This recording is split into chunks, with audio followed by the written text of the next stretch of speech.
Olá, turma, aqui quem fala é o professor Alexander, de Eletromagnetismo 1. E nessa videoaula nós vamos entrar na seção sobre campos elétricos, tá? Então a gente viu, né, que a carga elétrica, a melhor definição de carga elétrica é que a carga elétrica é uma fonte de campo elétrico, né? Ou seja, né, a carga elétrica ela é uma fonte de um campo vetorial e esse campo vetorial é o campo elétrico. Então, né, em uma região de observação existe um campo elétrico, então a gente vai poder detetar um campo elétrico em uma determinada região se a gente puder, em qualquer ponto dessa região, detetar uma força elétrica. O que eu quero dizer? Eu quero dizer que tanto carga elétrica, quanto força elétrica e quanto campo elétrico, elas são grandezas que estão relacionadas entre si. A relação entre o campo elétrico e a força elétrica é que o campo elétrico é igual à força elétrica dividido pela carga elétrica de prova. Ou seja, como que é feito na prática então? Eu tenho uma carga elétrica de prova num ponto P qualquer, e naquele ponto eu consigo medir a força elétrica. Eu fui lá e detetei a força elétrica naquele ponto. Quanto que vale o campo elétrico naquele ponto? Basta eu dividir essa força elétrica pelo valor da carga elétrica de prova. Por isso que ela é uma carga elétrica de prova. Ela está ali, no nosso caso, só para a gente conseguir detetar o campo elétrico a partir da força elétrica. Então, para eu detetar o campo elétrico, eu preciso de uma carga elétrica de prova, porque eu detecto ele a partir da força elétrica sobre essa carga de prova. E aí o interessante é isso, que se existe campo elétrico, significa que existe uma fonte de campo elétrico.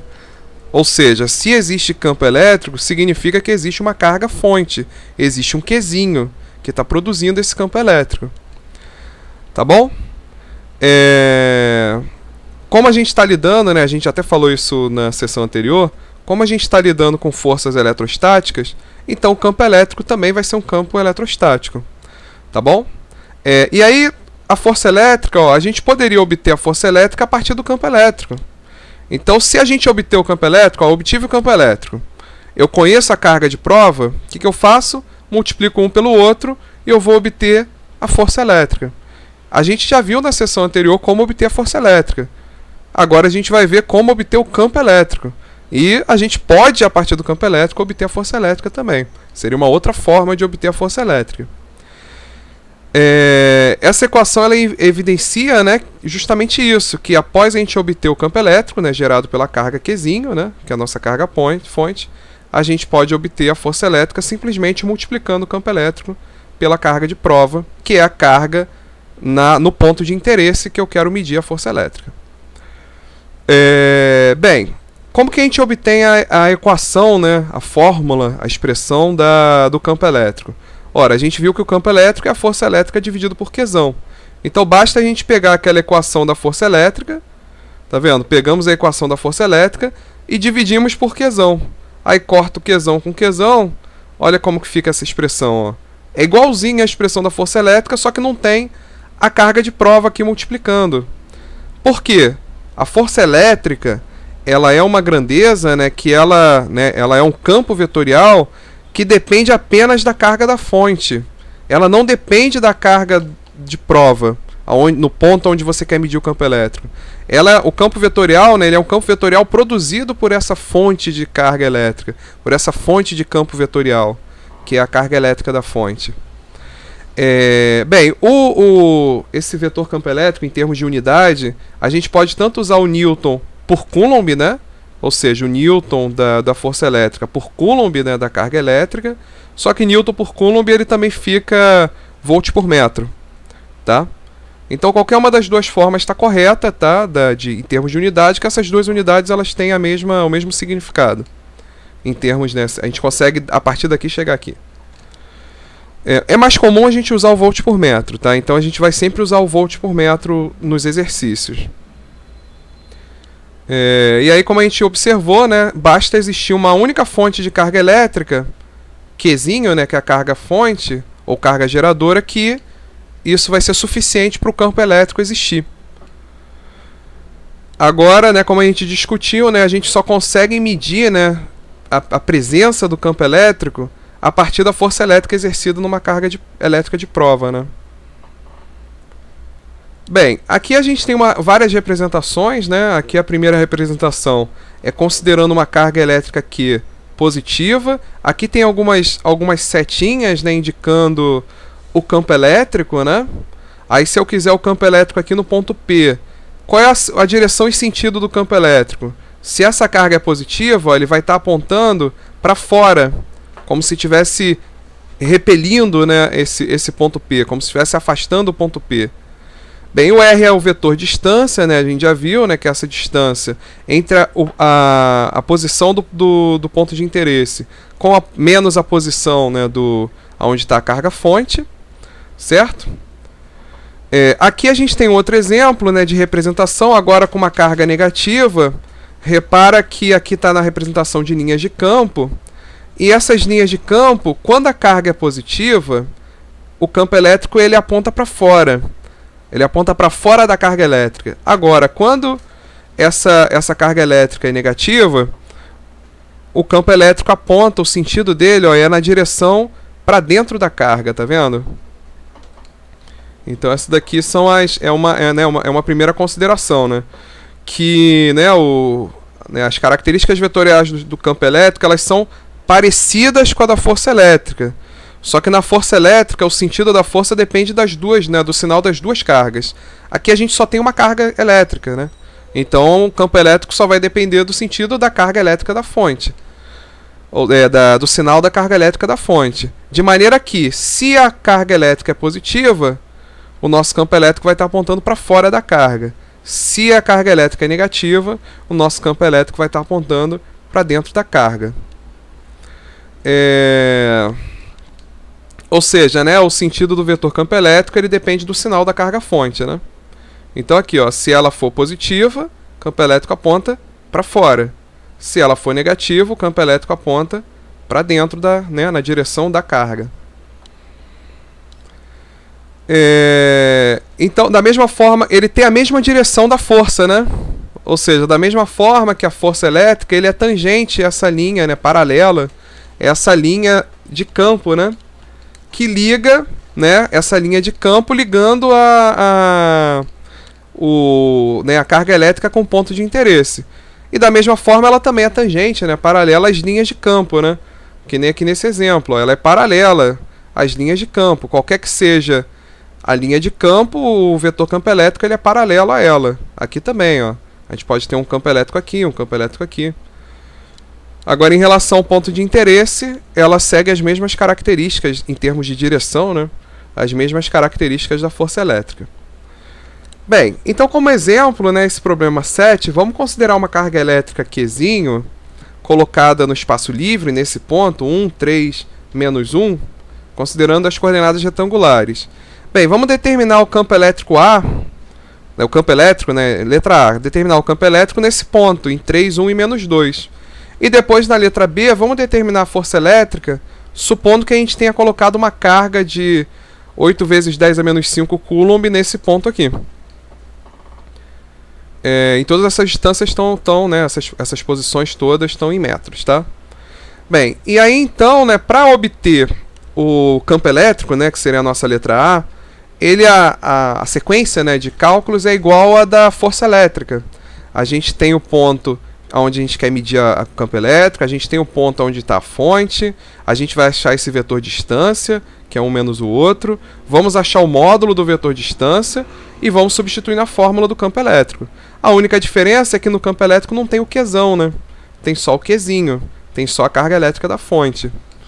E aí, substituindo e fazendo essas contas, a gente vai chegar num valor, né, de um vetor, que aqui no caso, ó, eu já fui separando ele em termos de vetor unitário, mas não precisaria, tá? Vocês poderiam simplesmente fazer essa conta e multiplicar isso por 2, depois multiplicar por menos 2 e multiplicar por menos 1, que também vai estar a resposta certa.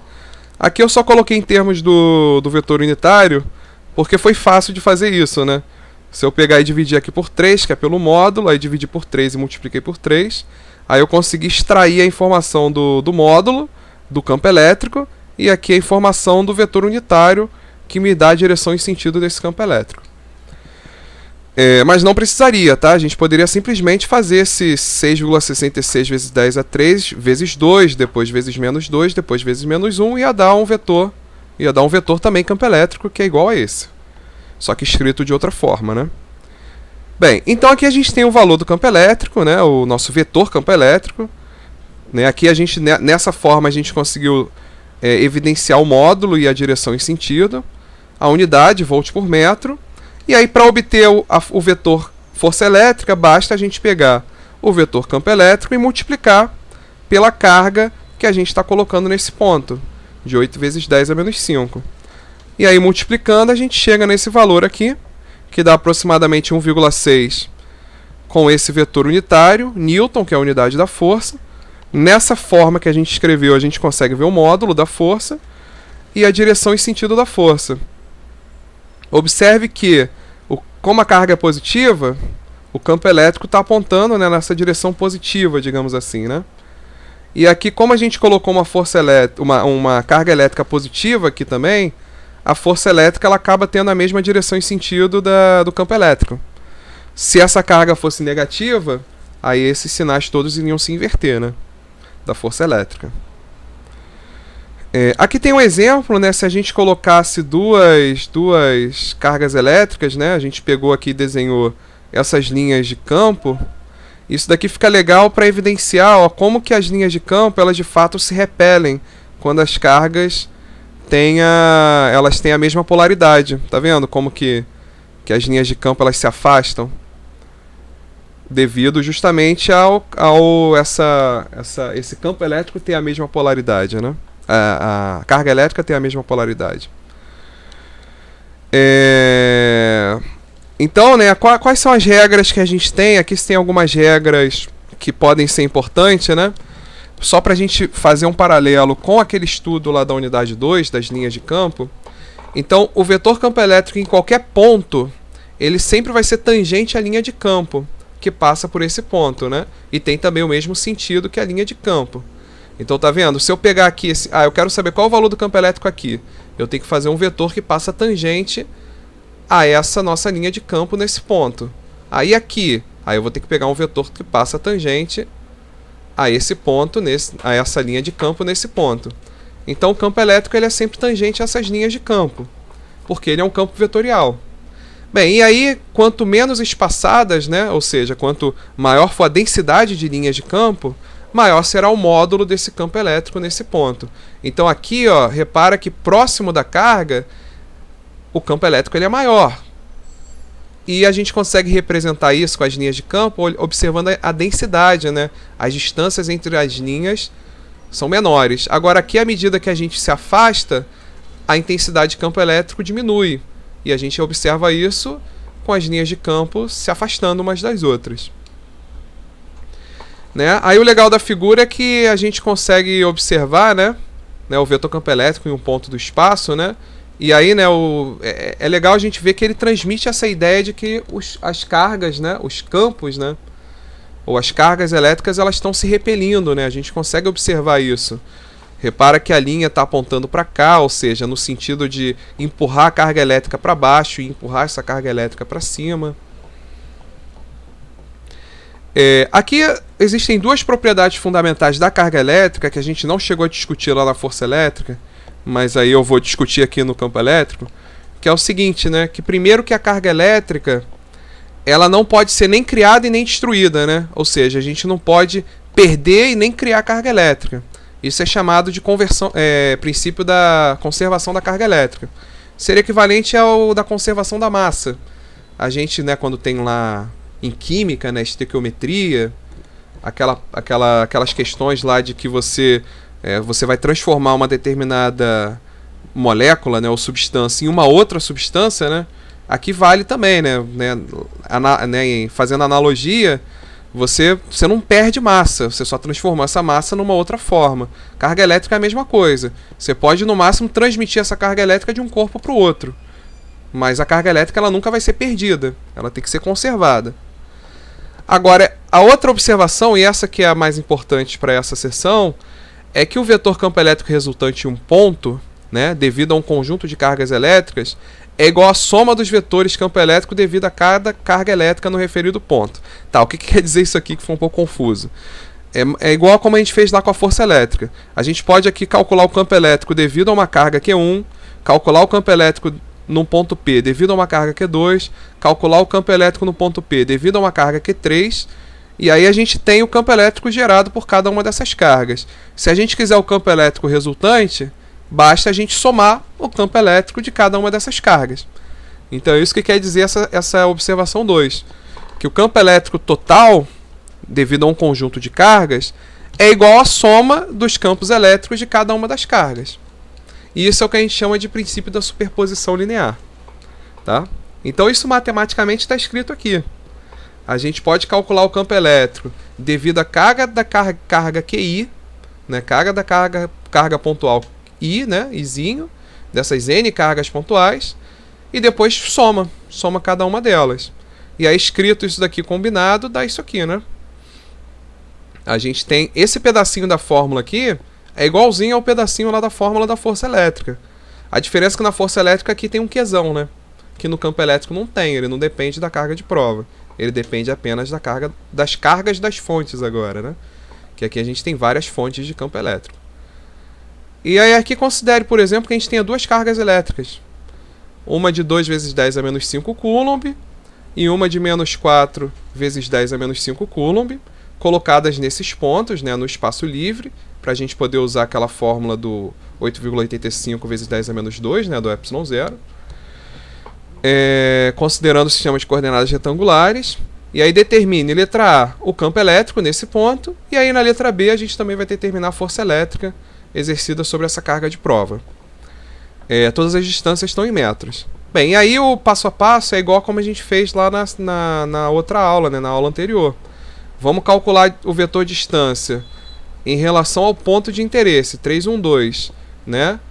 Com o ponto onde está a carga Q1, que é esse 1, 3, menos 1, e a mesma coisa com a carga Q2, que é o menos 3, 1, menos 2. E aí fazendo essa conta, né, 3 menos 1 dá 2, 1 menos 3 dá menos 2, menos 2 menos 1 dá mais 1, né, dá menos 1. E aí, né, a fórmula do campo elétrico, a gente precisa então, né, fazer aqui vão ser só duas somas, né, essa soma com essa soma. Aqui está o vetor distância, né? 2 menos 2 menos 1. Da outra carga, 6, 0, 0. Aqui a gente precisa dividir pelo módulo, né? O módulo desse vetor aqui é 3. E aí a gente vai fazer o módulo ao cubo. 3 ao cubo. E o módulo desse vetor é 6, né? Então fica aqui o 6 ao cubo. Aqui está o valor da carga Q1. Aqui está o valor da carga Q2. Como a carga Q2 é negativa, né? Menos 4. Aí o menos veio para cá, né? Ficou mais menos, né? Que dá menos. E aqui tá esse termo constante aqui da fórmula. E aí daqui para baixo é fazer conta, né? Fazendo essas contas a gente chega aproximadamente, né, a esse resultado aqui, ó, 8,99 ou 9, né? Pode aproximar até para 9, vezes 10 elevado a 4, vezes esses vetores unitários aqui.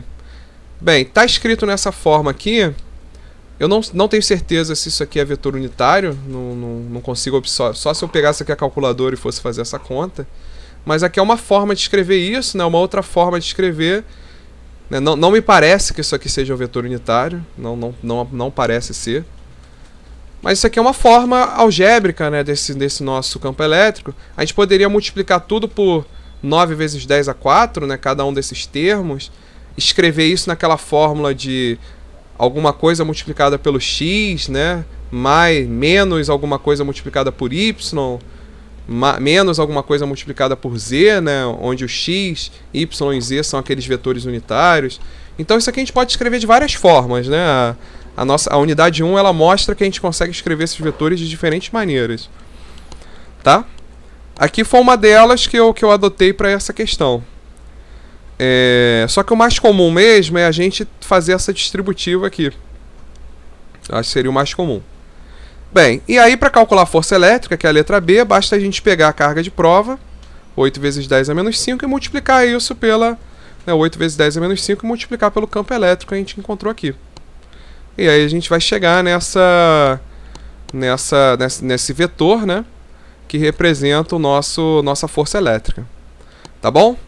Bem, na próxima aula eu vou mostrar para vocês, senão essa aula vai ficar muito longa, eu vou mostrar para vocês um laboratório virtual que vocês podem acessar do computador de vocês, que faz alguns experimentos envolvendo cargas elétricas e campos elétricos, que é o laboratório desse LabFET. E aí isso a gente vai ver na próxima aula, né? Eu vou abrir o laboratório e vou mostrar para vocês como que ele funciona, e também vou propor uma atividadezinha para a gente fazer, para poder testar, né? Verificar essas expressões que a gente viu do campo elétrico. Tá bom? Valeu!